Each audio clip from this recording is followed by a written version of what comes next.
aku Aini dan di sini ada Kak Jelufina. Hai. Nah, jadi di sini kita akan ngobrol-ngobrol seru. Menjadi ibu itu berat tapi nikmat. Nah, berhubung aku belum menjadi ibu, jadi aku pengen ngobrol-ngobrol sama Kak J. Dan sekarang tuh Kak J masih tetap produktif sekaligus menjadi seorang ibu ya Kak. Nah, jadi aku tuh sering banget nih Kak dengar berita ya, banyak ibu yang belum benar-benar siap menjadi ibu. Apalagi sekarang tuh banyak banget orang yang buru-buru gitu ya, pengen nikah gitu karena omongan tetangganya atau omongan keluarga harus buru-buru nikah, harus punya anak. Itu tujuan akhir apa ya, seorang wanita apakah harus menikah terus langsung punya anak udah, terus Ngapain lagi? kalau udah punya anak satu, kapan anak dua, kapan anak tiga, kan ini pusing juga ya. Nah, itu menurut kakak gimana sih dengan fenomena tersebut? Iya, sebenarnya sih kita sebagai wanita bisa mengendalikan itu ya. Tinggal sebenarnya ya itu tadi sih yang membedakan perempuan dan laki-laki itu adalah di rahimnya kan. Kita punya rahim di mana itu adalah sebuah rumah yang udah Allah siapkan untuk bayi kita. Nah, sayang banget kalau misalnya kita nggak manfaatkan apa yang udah Allah ciptakan, apa yang udah Allah fitrahkan gitu ke kita sebagai seorang perempuan. Jadi tinggal kita yang menyiapkan, keputusannya ada di kita. Kalau misalnya kita ngerasa bahwa jadi ibu itu berat, maka kita perlu persiapan ilmunya. Karena segala sesuatu yang berat itu sebenarnya karena kita tidak tahu ilmunya. Bayangin kalau misalnya saya tiba-tiba disuruh jadi montir, kan itu jadi sesuatu hal yang berat ya buat saya. Karena apa? Karena itu saya nggak tahu ilmunya. Jadi sesuatu hal yang kita rasa berat, atau orang sampai mikir aku nggak mau punya ibu karena aku nggak mau jadi ibu karena aku takut nggak amanah, aku takut malah nyakitin anak aku sendiri, aku ngerasa itu adalah sesuatu hal yang sangat berat.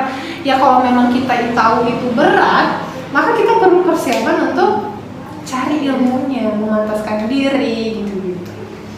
Nah, Masya Allah ya, jadi jangan terlalu buru-buru lah ya. Sesuatu kita harus paham dulu ilmunya, siap mentalnya ya kan. Nah, terus aku mau nanya lagi nih Kak, gimana sih Kak rasanya menjadi seorang ibu? Wow. Ya jelas happy banget ya, bahagia banget. Karena apa? Karena waktu ngelahirin itu kan kita jadi bertambah lagi nih orang yang kita cintai dan mencintai kita.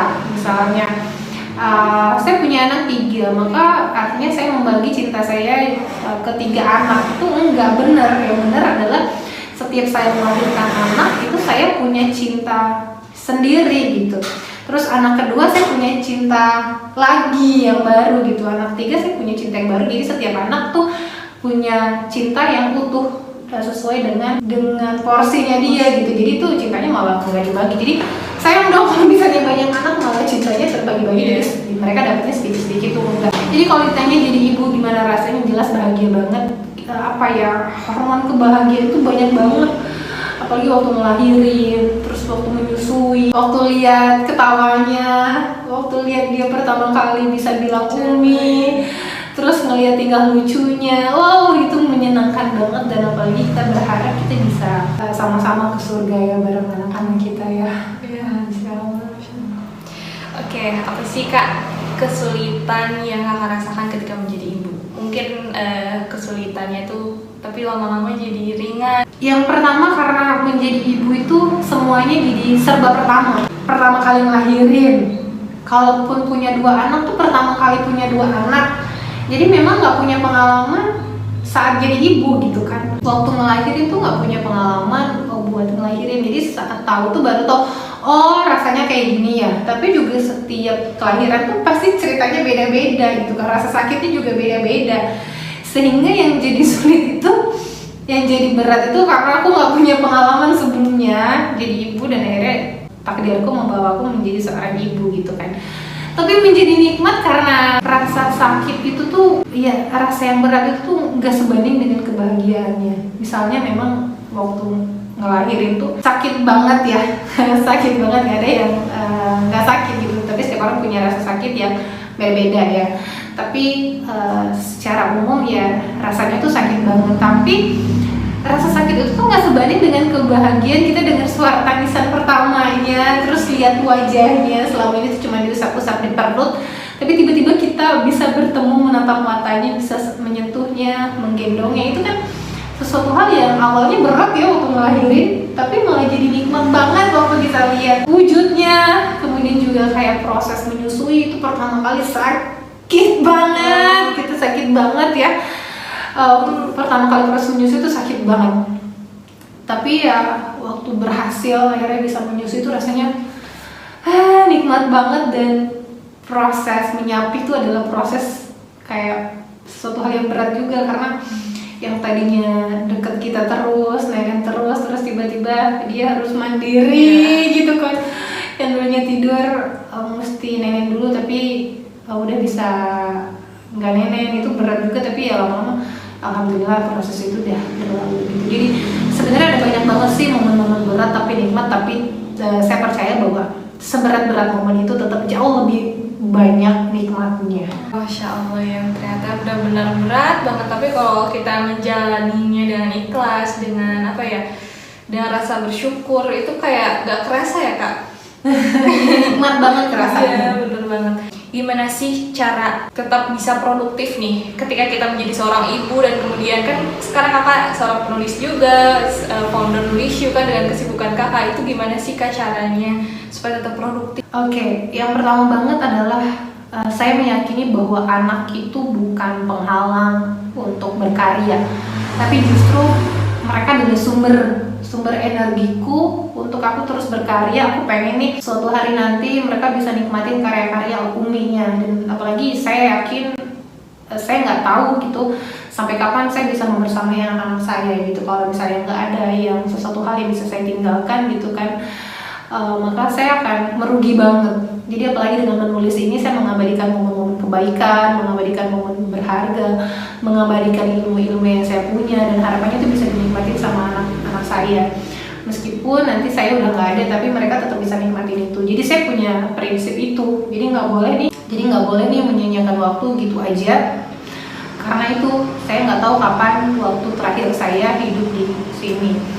Dan gimana caranya biar tetap bisa produktif? Yang jelas sih support system ya, itu penting banget. Kita butuh pasangan yang support kita untuk berkarya. Tapi kalau misalnya pasangan kita meminta kita untuk udah kamu fokusnya sama anak aja, ya kita bisa perbanyak doa aja semoga suami bisa mengizinkan kita. Karena sebenarnya saya pernah ada yang cerita, katanya dia kepengen ini, terus suaminya bilang, "Bunda mau kemana sih?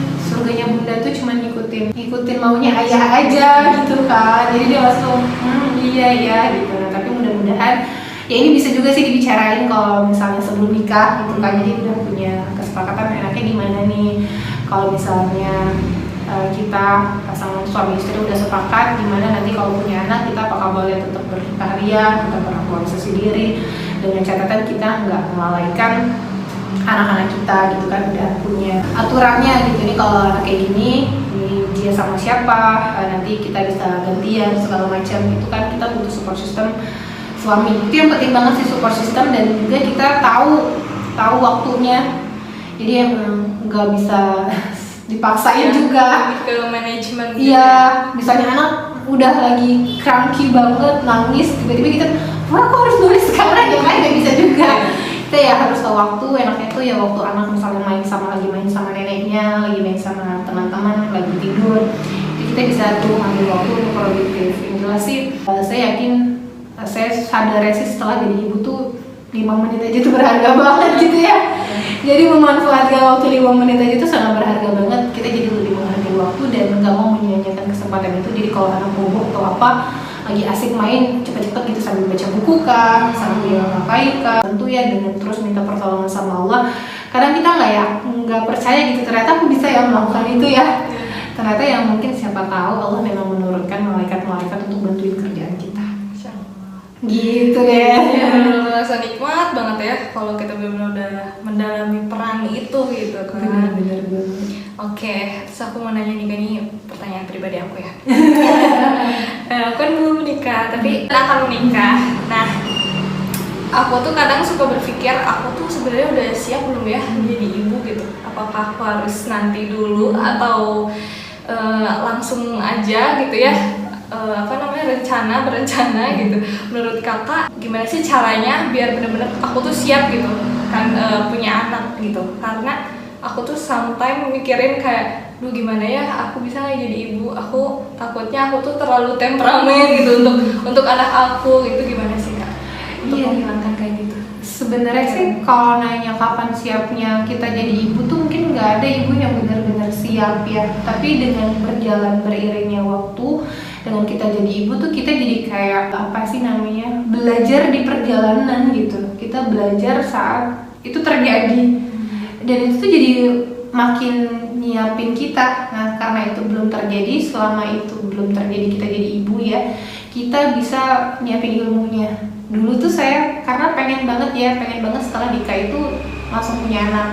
Jadi kayak bermain peran seolah saya itu jadi ibu. Kayak misalnya ada sepupu itu kayak dirawat beneran anakku sendiri gitu ya. Jadi berusaha untuk jadi ibu. Jadi kalau masalah waktu kapan kita mau pengennya punya anak sih, menurut saya itu biarin jadi urusan Allah ya. Tinggal gimana caranya kita memantaskan diri, mau dikasih langsung dikasih, kita siap, dikasih 1 tahun ke depan kita siap, intinya itu sih. Karena khawatir banget ya, ada beberapa kejadian orang yang aku pengen pacaran dulu lah 6 bulan sama suami, aku mau pacaran dulu 1 tahun, tapi ternyata jadi lama banget gitu. Jadi aku kayak harus berjuang banget sampai ke bayi tabung gitu kan. Jadi kayak padahal pengennya udah 6 bulan jadi ketunda 10 tahun gitu kan, baru ada punya anak. Jadi menurut saya kalau masalah waktu tuh biar itu jadi urusan Allah aja. Tugas kita adalah mempersiapkan sebaik mungkin, semaksimal mungkin biar waktu bayi itu lahir kita udah siap. Ya makasih banget ya Kak, semoga dilancarkan juga ya buat aku nantinya. Amin. Buat teman-teman semua juga jangan takut jadi ibu. Ya bener. Oke, yang terakhir nih, ada gak sih pesan dan kesan gitu buat ibu-ibu di luar sana, para bunda, para ibu, para mama, buat benar-benar semangat terus gitu. Jadi kalau misalnya nih ya, kita sendiri tuh kadang kita ngerasa kita ini siapa gitu ya, kita nggak ada artinya apa-apa. Tapi waktu jadi ibu, kita tuh jadi dunia buat mereka, dan itu so sweet banget. Mungkin kita kayak, aduh anaknya apaan mau sama aku, nggak mau sama ayahnya, tapi so sweet banget loh. Kayak misalnya teman-teman sama pasangan terus maunya sama dia, maunya sama dia, itu kan sesuatu hal yang sweet banget ya, dan itu dinikmatin aja. Dan emang sekarang tuh kerasa lama banget tuh ini anak kapan gedenya gitu kan. Dulu tuh saya pengen anak tuh cepetan gede dong gitu kan, tapi ternyata momen mereka kecil itu tuh sebentar banget dan gak bisa diulang. Jadi lakukan aja sebaik mungkin, dan apa ya, jadi ibu tuh banyak banget pahala yang berlipat-lipat. Bahkan kayak anak tuh bahkan gak bisa mengganti satu rasa sakit saat ngelahirin dia, saking luar biasanya pengorbanan ibu gitu kan. Jadi memang apalagi nggak tidur segala macam tuh pengorbanan moms, pengorbanan bunda tuh semuanya udah dicatat sama Allah dan nanti akan terbalas kok gitu. Nggak ada perjuangan yang sia-sia. Jadi yakinin aja, mudah-mudahan ini sebagai bentuk cinta kita sama Allah ya. Kita udah dikasih anak itu banyak banget calon ibu yang merindukan, bahkan pengen banget momen-momen berat itu terjadi di dalam hidupnya gitu kan ya. Tapi mereka udah habis mungkin berapa banyak air mata yang udah mereka tumpahkan tapi belum Allah kabulkan gitu kan ya. Jadi moms kalau lihat anak tuh kalau lagi capek atau apa, coba deh inget calon ibu di luar sana yang pengen banget dan udah berjuang, bahkan udah menghabisin uang ratusan juta gitu kan untuk bisa punya mereka gitu. Jadi ya syukurin aja, kita nggak tahu sampai kapan kita bisa bareng mereka. Jangan terlalu berharap kita bakalan bisa nganterin mereka sampai nikah, sampai punya cucu gitu kan, karena belajar aja dari pengalaman ada banyak banget ibu yang nggak bisa nemenin anak sampai situ gitu kan. Jadi kita the best banget, mudah-mudahan nanti yang mereka ingat saat kita masih ada bareng mereka itu adalah kebaikan-kebaikan kita. Jadi tetap semangat ya, jadi itu berat tapi nikmat banget. Wah, Masya Allah ini wah sangat berdaging sekali ya materi kita kali ini. Nah, jadi banyak banget ya event-event di Indonesia yang relate banget nih sama kehidupan kita. Apalagi sekarang sedang ada kelas menjadi ibu itu berat tapi nikmat. Dan itu akan dibukukan. Iya, momennya akan dibukukan jadi sebuah buku. Nah, jadi para bunda bisa nih ikutan kelasnya dan kita akan benar-benar mendalami peran menjadi ibu, dan kita juga akan mengolah rasa tersebut menjadi sebuah karya. Oke deh, alhamdulillah ya kita udah ada di akhir sesi ya. Nah, makasih buat Kak J udah mau nih ngobrol-ngobrol sama aku dan teman-teman Nulisyu. Sampai ketemu lagi, dadah. Jangan lupa subscribe, like, dan komen ya. Mau bahas apa lagi nih langsung komen di bawah.